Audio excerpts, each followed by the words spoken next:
All right, I think that is right on time.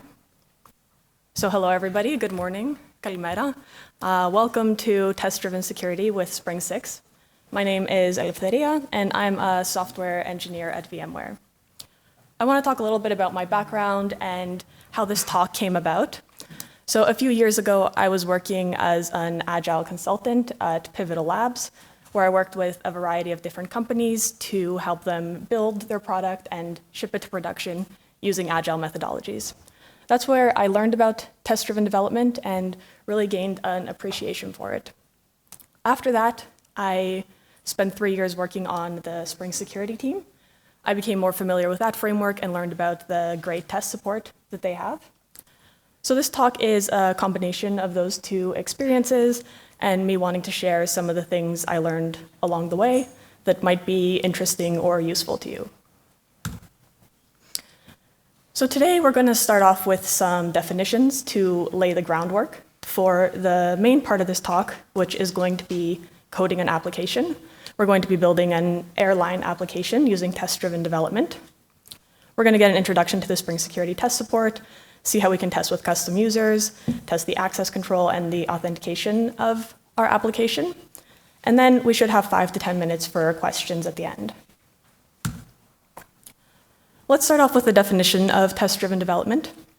Test-driven development is a technique for building software where feature development is guided by writing tests. So in test-driven development, you will first write a test, which will cover the piece of functionality that you want to add.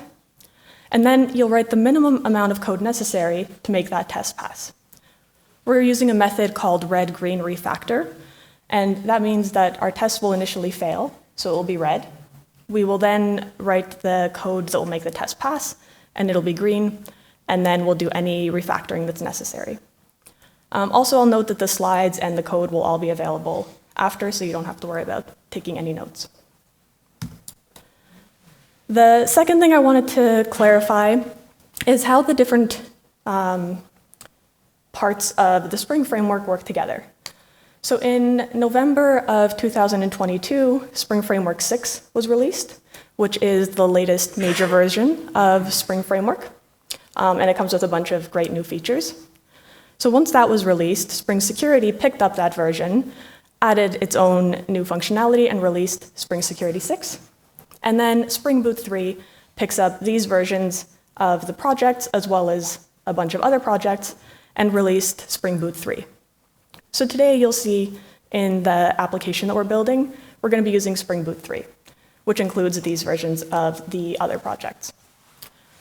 As I said, this is a fairly new release, just released last year, so I will be pointing out some of the changes that came with this release along the way as we're building the application. Okay, I think that's all we needed to get started with the coding. So let's come over here.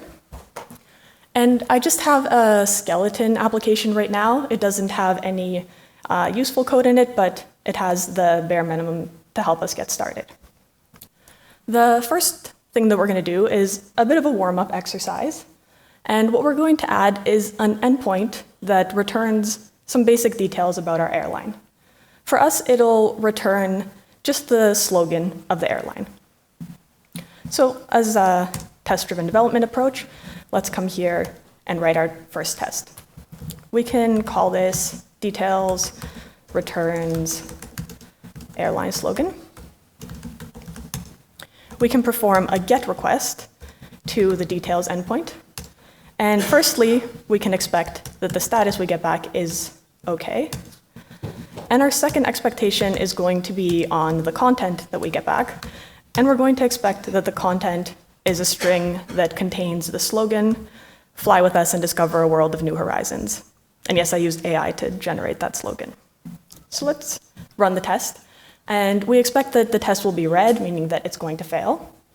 And if we see the failure reason, we can see that it expected a 200 response, but it got back a 404, which means not found, because we haven't written that endpoint yet in our controller. So let's come here, and we'll write the code that's necessary to make the test pass. So in here, we will add a get mapping for details, and this can simply return the same slogan that we were expecting in our test. And now if I run the test, it turns green. So let's move on to the next piece of functionality. Here we're going to start introducing a security concept, and we're going to introduce the concept of a user. What we would like our next endpoint to do is to welcome the user based on what their username is. So let's start writing the test for that. We are saying we're going to perform a GET request to the greeting endpoint, expect that the status is OK, and we're also going to expect something on the content again.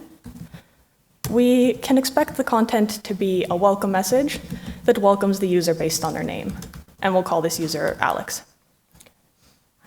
Now, in order to do this, and to make this request as a user with the username Alex, we are going to need some help from the Spring Security test support. So let's come here to our dependencies, and we'll add two dependencies. Firstly, the security dependency, and then the security test dependency. And this will have the methods that are necessary to be able to make this request, simulating making the request as a user. So up here where I'm making the GET request, I can say I'm going to make this with a user, and this I'm importing from Spring Security. And I'm going to give the user the username Alex. This user method here is what we call a post processor, and what it'll do is associate the user that we've created here with the GET request that we're making here. The other thing that I need to do to make this work is when I'm building mock MVC, I have to set it up to work with Spring Security. So I'll come and apply Spring Security up here. If I run this test, again, it's going to fail because the endpoint doesn't exist. So let's come to our controller and add the greeting endpoint. We have a get mapping for greeting. In here, I'm going to use an annotation that comes from Spring Security, and it's the authentication principle annotation. And in here, I'm going to supply an expression saying that I want to extract the username from the principal and put it in this string here that I've called username. So now that we have that, we can use it to appropriately greet the user. And if I run my test now, I expect that it'll pass, and it does. So if you've done test-driven development before, you've probably heard that you should be running your tests often. And if you've ever been to a Spring Security talk, you've probably heard the phrase, as soon as you add the Spring Security dependency, all of your endpoints will automatically be secured and require an authenticated user in order to access them. So let's run the test, all of our tests. And we'll see that one of them fails because it is secured, as all of the endpoints are. And if you try to access this endpoint, the details endpoint, without being authenticated, then it'll give you a 401. Now we want to override that default behavior because in this application, we're going to let the details endpoint be publicly accessible. So you don't need to be logged in to call that endpoint. To override the default behavior, we can come to a security configuration, and I will annotate this with the @configuration annotation. And the way to set up our security rules here is to use a security filter chain bean. If you have used other versions, older versions of Spring Security, then up here you've probably extended a class called the Web Security Configure Adapter. And then you have probably overridden a method called configure that configures HTTP security. This HTTP security here is the same class that you were previously configuring. So this style of security configuration is not that different from the previous one. You get the same HTTP object, and you apply your configuration here. But then in the end, you build HTTP security, which returns a security filter chain, and you expose that as a bean. What is happening here step by step is we're saying that we would like our application to be secured using form login. So users will log in via a form to prove their identity. And then here it says that any request needs to be authenticated. We're going to change this and say that any request is permitted to be accessed by anybody, because this is the minimum amount of code necessary to make these tests pass. So if I run my test now, this should be enough to have them both be green. But let's come back here now. We said the details endpoint should be accessible to everyone, but what about the greeting endpoint? I think that because we want to greet the user with their username, we should expect them to be logged in. So we should restrict this endpoint to users that have been authenticated. So let's write a test for that piece of functionality. Here we're saying that if we perform a GET request to the greeting endpoint without using that user post processor, then we expect that the status will be a redirection, and we will be redirected to the login endpoint. Now this test will fail because of what we just previously wrote in the security configuration. And here we've permitted anyone to access all endpoints. To make this test pass, we can change this to say that if a request matches the details endpoint, then anyone is permitted to access it. But for any other request, the user has to be authenticated. So then if I come here and run the test, we should expect it to pass now. The next piece of functionality that we're going to add, it requires us to think about what our user actually looks like. So far, we've been using the default user that comes with Spring Security. But the next endpoint we want to add is we would like users to get the seat that they've been assigned to.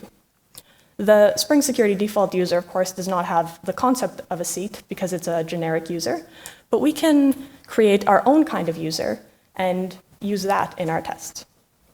So I've already pre-created a class here, and this is called a passenger. Our passenger has a username, a password, and a seat, as well as a Boolean about whether they're a premium user or not. We'll come back to this a little bit later, but for now let's focus on the seat. What I would like to do is have this passenger be my user within my application, but I also want Spring Security to understand the user that I provided and to get the security functionality that comes with Spring Security. So one way to accomplish that is actually to create a different class. I'll create it here in the passenger service, and I'm going to call this class passenger details. What's interesting about this class is that it both extends the passenger that we just saw and also implements the user details interface which comes from Spring Security. This means that in our business logic, when we care about things like the passenger seat, we can treat this like a passenger, but when we're dealing with security rules, we can treat this as a user details. So now that we have this class, let's come back to our tests, and let's write the first test for that seat endpoint where a user can get the seat that they're sitting in. So here we are performing a GET request to a seat endpoint. And once again, we can use the user post processor, but instead of simply providing a username, we have the option to provide an instance of user details. So I'm going to come up here, and I'm going to create an instance of passenger. I'm going to assign them the seat 2A. And then when I simulate making this request as a user, I can use this passenger here. So I'll create a new passenger details and give it the passenger that I have up here. And then I expect that my status is going to be okay, and that I'll get back the string 2A because that's the passenger's seat. As usual, this test is going to fail because we haven't added that endpoint yet. So let's come to our controller, and we'll add the endpoint for the seat. We're going to use the authentication principal annotation again, and this time we will get the entire passenger, and once we have it, we will get their seat and return that. and that should be enough to make our test pass. For completeness, I'll go ahead and add another test for when somebody is unauthenticated, then they shouldn't be able to access the seat endpoint, but we've already seen this example, so I'm not going to go into it too much. The thing that I would like to talk about next is that premium Boolean that we saw before in our passenger. We would like our premium users to have the ability to change their seat, but our regular passengers cannot change their seat. So we're going to add a new endpoint, a post endpoint to seat, where premium users can post the new seat that they'd like to sit in, and the seat will change for them. So let's start off with a test for that. Here we have a premium passenger. We've set premium to be true. They are performing a post request to the seat endpoint with their updated seat, and we're just going to expect here that the status is okay. So if I run this, we expect it to fail. If you remember, we have a get endpoint for seat. So this should probably fail with a 405 status code, which means method not allowed, because we're performing a post to the seat endpoint, but only a get endpoint exists for our seat endpoint so far. But if we come to see why the test failed, we see that we get back a 403 instead of the expected 405. The reason for that goes back to the concept of Spring Security trying to keep your application secure by default. Spring Security by default will protect any endpoints that modify data, such as post or delete or patch and so on, from cross-site request forgery. That means that in order to make a post request, you have to supply a valid cross-site request forgery token or CSRF token. And this is described more in the Spring Security reference documentation, as well as on the internet if you want to learn more about cross-site request forgery. But for the purpose of our test here, what we are going to use is another post processor that is provided by Spring Security, and this one is called the CSRF post processor. And what this does is it associates a valid token with the request that we're making. So we simulate making this request with a valid token. So now if I run this test, it will still fail, but it will fail with the expected 405 instead of a 403, which we can see here. And that we know how to fix. We'll come to our controller, and we will add a post for the seat endpoint. We're using the authentication principle again to get the passenger, and we're getting the new seat that they'd like to sit in. I haven't actually done the data operations for this to keep this talk focused, but maybe that can be a part 2 another time. But for now, we're just going to print out the user and the new seat that they'd like to sit in. So if I run this now, then the test will pass. I mentioned earlier that we would like only premium users to be able to change their seat, which means that if somebody's not a premium user, then they should not be able to change their seat. So let's add a test for that scenario. What we're doing here is creating a passenger that does not have the Boolean premium set to true. We are trying to change our seat, and we expect that the status is going to be forbidden. And this test is, as usual, going to fail, because in our security configuration, we haven't said anything about premium users being able to access that endpoint and non-premium users not being allowed to access it. One thing we should look at is how we actually distinguish a premium passenger from a regular passenger. And that's done here, where we override the authorities. This getAuthorities method comes from the user details interface. And we're overriding this, saying that all of our passengers will get the authority passenger, but only if somebody is premium, then they will also get the authority premium. We can use that in our security configuration here by adding another request matcher, saying that if you're making a post request to the seat endpoint, then you must have the authority premium. So if I come to my tests here and run them all, I'm hoping that they'll all pass. And they do. So that brings us to the final piece of functionality that I'd like to add. And this has to do with different types of users trying to access our application. And we want these users to be authenticated in a different way. This example here that we're going to use is if our airline has an API that returns some data, so it might be the number of passengers that are checked in, and a different type of user, or an API user, is trying to access that endpoint. Now, this user is not a passenger, so we don't want them to be using the passenger login. And we'll take this opportunity to make these users log in using OAuth 2. That means we're going to turn this application here into an OAuth 2 resource server. So once again, let's start off with a test.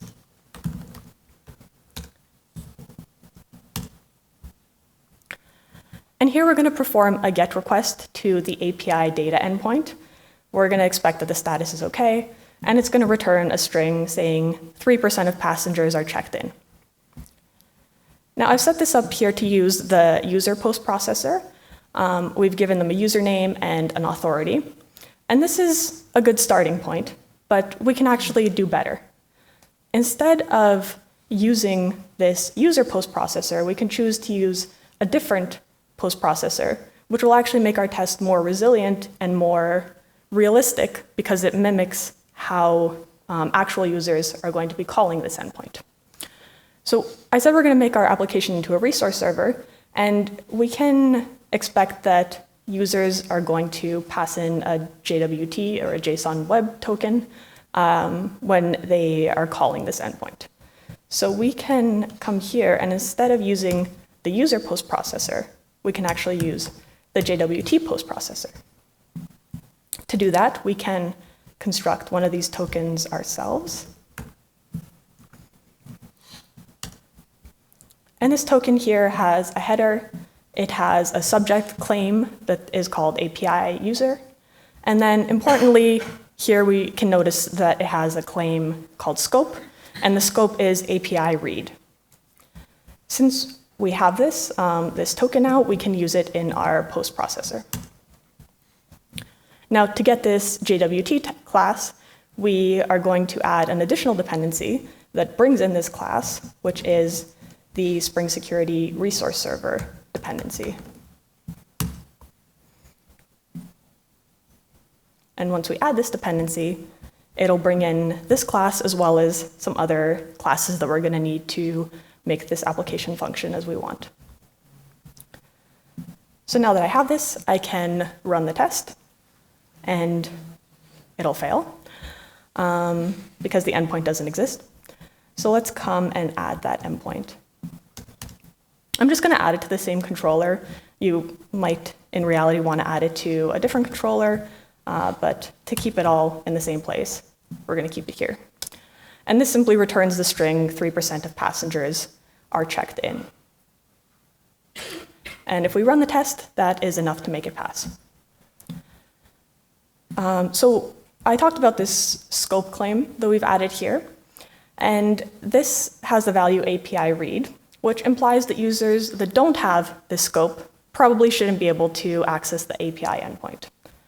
So let's create a test for that.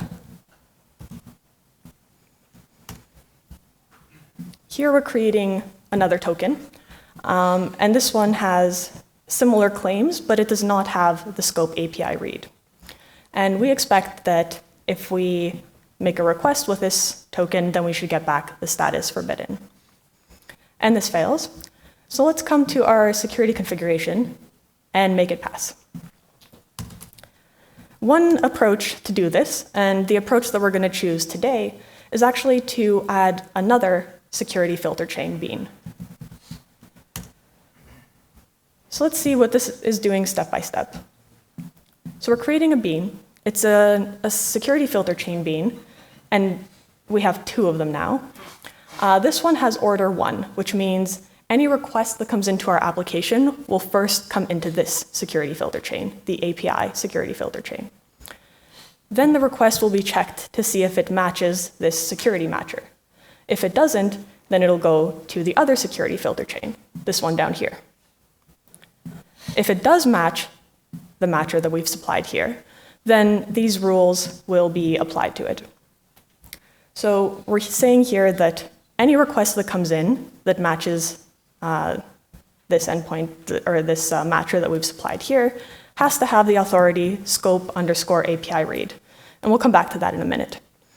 And we're also saying that this application is secured as an OAuth 2 resource server, and we're going to accept JSON Web Tokens as the tokens that we're going to use to validate.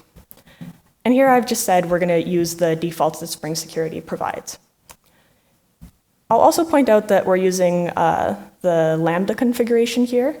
This has been available in Spring Security for about 4 years now.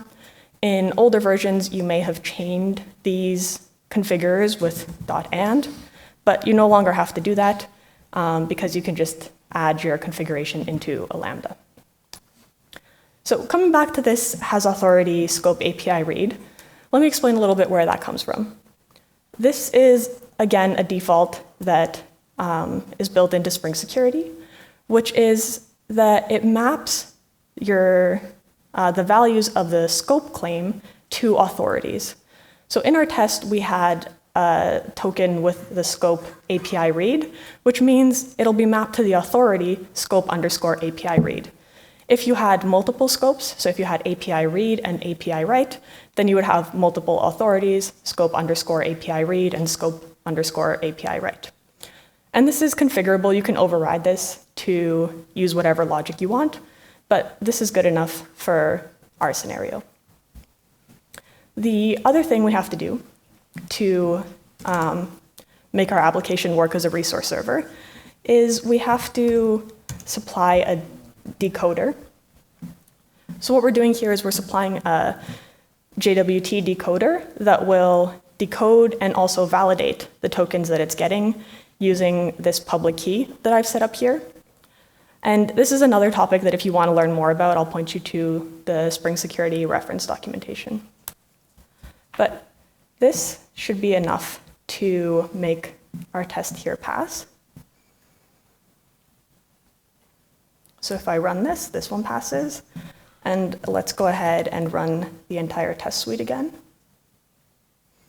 And all of our tests are passing, which means I'm going to stop coding now and come back to the slides quickly.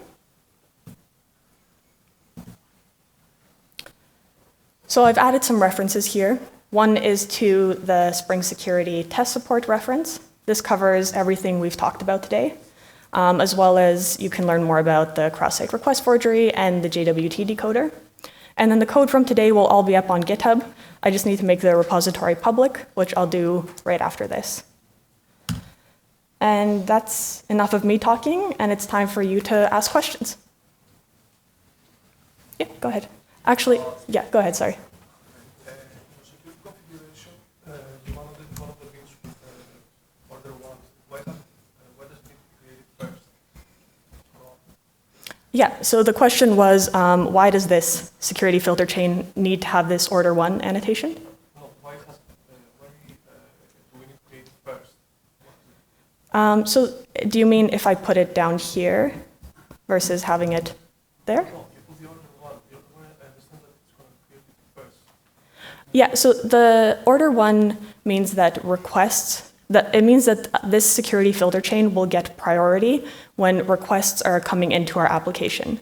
And the important thing to note here is this security matcher, which means that only requests that match this will come into this security filter chain. So if we didn't have order one here, or if we put, let's say we put order one on this one, this one has the security matcher that will match everything.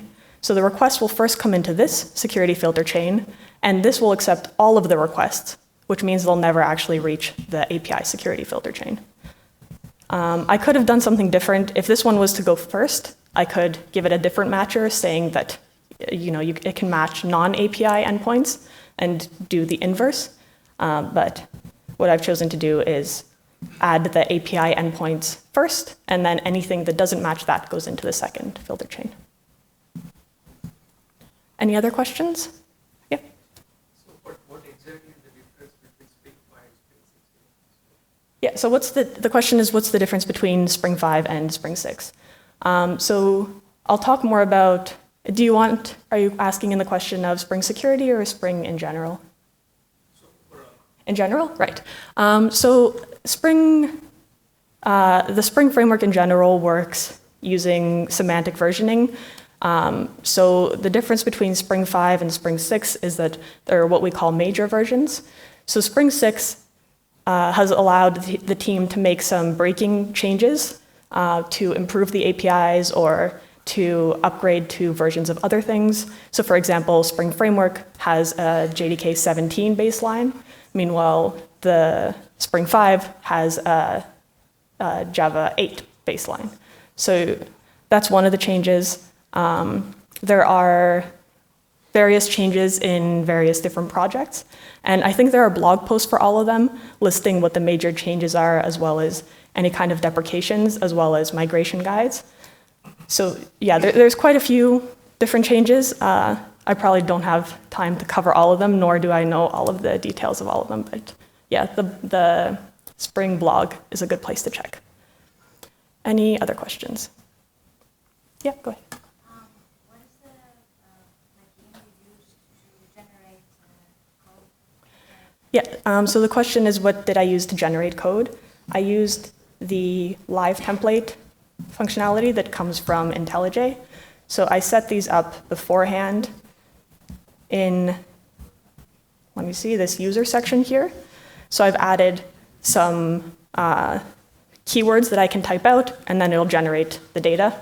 So this just stops me from having to type a lot. So if I started to type controller API data, then it would print out this here. Yeah, go ahead. So just to confirm my understanding, so we are talking about unit testing here, right? So developers trying to confirm what they have programmed that it actually works in terms of authorization, correct? Yeah, so the question was about whether this is unit testing and if it's for developers to confirm that what they've written for as authorization logic works. I would actually say it is unit testing because you don't actually start up your application, but it is more integration style testing because it does pull in your security configuration as well as use the logic that's in your controller here.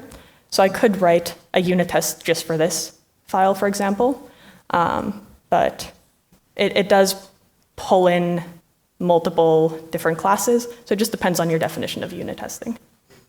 Yep, another question there. Is it possible to have the security configurations directly on your REST methods? For example, that you require a specific scope premium or something? But now it's, like, I would say, a completely different place. Yeah, so the question was, can you have your security configuration on your controller methods? And you can use that. There is some authorization method annotations that can go on your controller here, sorry, not this one, your controller endpoints, which are here. So you could choose that. I generally prefer having my security in one place, but yeah, you can definitely use the method annotations and put them either on your controller methods here, or even if you had a service, for example, that's only accessible to premium users, you can also add them to that service. Yep, another question. Is there anything that you did here in this demo that you couldn't do in Spring 5? Yeah, the question is there anything that I did in this demo that you couldn't do in Spring 5? So the Spring team makes a conscious effort to not introduce new things out of the blue. So in Spring Security 5.7 and 5.8, you can already do a lot of these things to provide a smooth migration experience. For example, the security filter chain bean, I think was introduced in 5.6 or 5.7, I can't remember which one exactly, but it is one of the later versions of Spring Security 5. And as well as authorize HTTP request, this is a renaming of authorized requests, which I think happened in 5.7. But again, one of the later versions of the 5.x range. So there are things that purposely have been added to 5.x as well, just to keep the migration experience smooth. So to answer your question, I can't think of anything that is specific to Spring Security 6 that you couldn't do in Spring Security 5.8, for example. Any other questions? Yep, go ahead. You said in the beginning of the presentation that you would also have a link to the slides. Is it the next slide? Yeah, so the slides, I think, will be published on the devox.gr website. Yeah. Oh, yeah, go ahead. Can you go again, please, to the... You have this user class, which looked like a Yeah. user entity, something like that. This one, or the one that combined this one as well as the user details? Can you scroll a bit down? Yep. I think it was probably this one that you're talking about, maybe? So, what I was thinking about is the following. Mm-hmm. Here, we have this user details interface that we implement, and this is part of the Spring Security 6, is that correct? It's part of Spring Security. It's not specific to Spring Security 6. You can have it in other versions. Yeah. What I'm worried about a bit is, aren't we coupling our service layer to the Spring Security Framework? Yeah. So, and in general, is there a way to use the Spring Security Framework, avoiding coupling it with our service layer and, most importantly, with our domain layer, let's say? Mm-hmm. Yeah, so the question was about coupling our service layer and domain layer with Spring Security. And adding this extra passenger details class the hope of this was to avoid coupling. So here, because this extends both the passenger and the user details, this class here is our security version of passenger. But in our business logic and in our domain logic, we are getting this as a passenger. So once it's gone through the layer of security, we don't care to treat it as a passenger details, and we're going to treat it as a passenger instead. So we're protecting our domain layer, but we're not protecting our service layer. Is that right? Application service layer. So the question was, are we protecting our... protecting from the coupling. Yeah. So, because we're still using an interface that's coming from the framework in our service layer, right? The user details interface. Yeah, so the question was about using this user details interface in the service layer. And this passenger service here is not what I would call I probably could have named it better, but this is not what you would typically consider a service in Spring where you would annotate it with @service. The goal of this is actually to extend the user details service, which is a Spring security specific service. So maybe it would be called something like an infrastructure service, and the other one an application service to have this separation. Yeah, so the suggestion was for better naming, this one could be called like the passenger application or the passenger infrastructure service, and then something else could be the passenger application service to decouple our security layer from our domain layer. But the point I wanted to make is that this is part of the security layer, just could have been better named. Any other questions? We have maybe a minute. All right. Thank you all very much. Have a good day.